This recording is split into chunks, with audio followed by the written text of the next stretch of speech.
So this is what I'm going to show you I did, which is a much better, easier, less time-consuming process than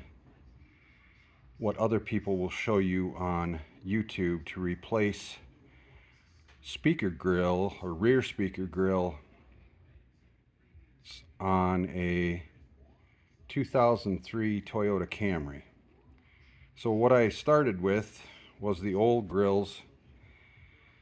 that were busted, and I took a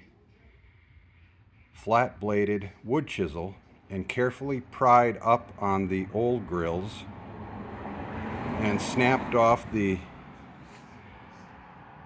retaining clips, which are